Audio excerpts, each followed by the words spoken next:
Never run out of battery again with the INIU portable charger, the slimmest 10,000 mAh power bank that keeps your devices charged on the go. Stay powered up wherever you go. Click the link in the video description to shop now on Amazon. Serbia descends into chaos as protesters brawl with police in horror footage. At least 100,000 people took to the streets of Belgrade on Saturday in what has been described as Serbia's largest ever anti-government protest. The rally, driven by university students leading months-long demonstrations against President Aleksandar Vučić, saw tensions escalate as police reportedly deployed a LRAD sonic cannon against demonstrators. According to broadcaster Vicegrad 24, the device, which emits an ear-splitting sound of up to 160 decibels, was used while students held a 15-minute silence to honor the victims of a fatal train station collapse that sparked the movement. One unverified clip appears to show protesters scattering after the weapon is used. Mr. Vučić later claimed that 56 people were injured and 22 arrested. Police denied using the sonic cannon, insisting such a move would not have been in accordance with the law.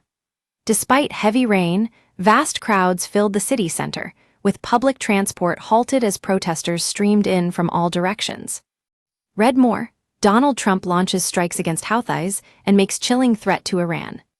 Breaking, the Serbian police just used a LRAD sonic cannon against the student protesters in Belgrade while they were holding their 15 minutes of silence. LRAD is an acoustic weapon that fires a targeted beam of sound at very high volume, up to 160 dB pic. Twitter, com/3LYP41JZMJ.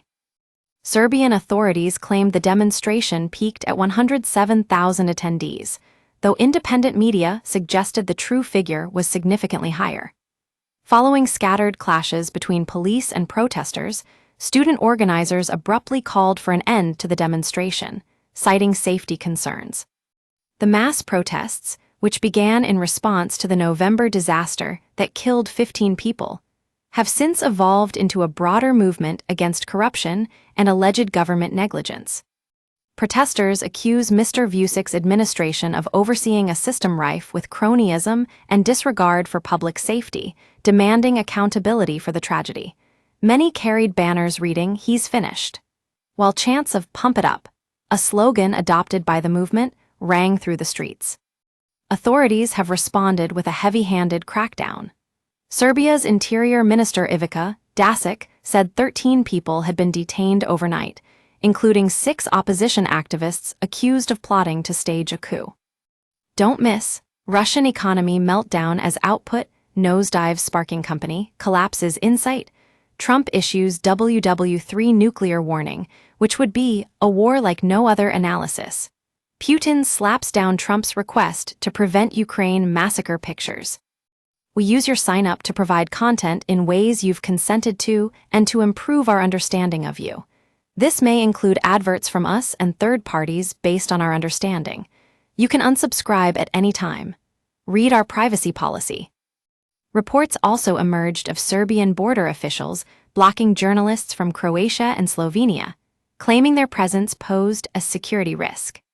Tensions escalated further after a man drove his car into protesters in a Belgrade suburb, injuring 3 people.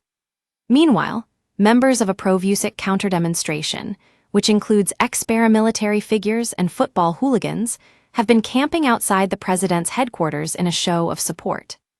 Mr. Vučić has dismissed the protests as being orchestrated by Western intelligence services, though he has provided no evidence to support the claim.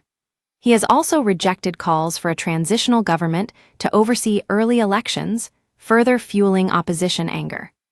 Critics have long accused Mr. Vučić of steering Serbia away from the West and towards closer ties with Russian President Vladimir Putin.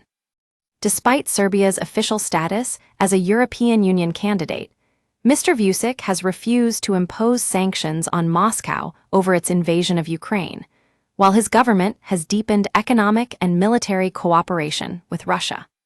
His close relationship with Mr. Putin has raised concerns in Brussels and Washington, with many viewing his rule as increasingly authoritarian and aligned with Kremlin-style governance. While Saturday's mass gathering marked a major turning point, student leaders insist their fight is far from over. Protester Dejan Simic said, "This is just the beginning of the end, a process which I hope will end soon."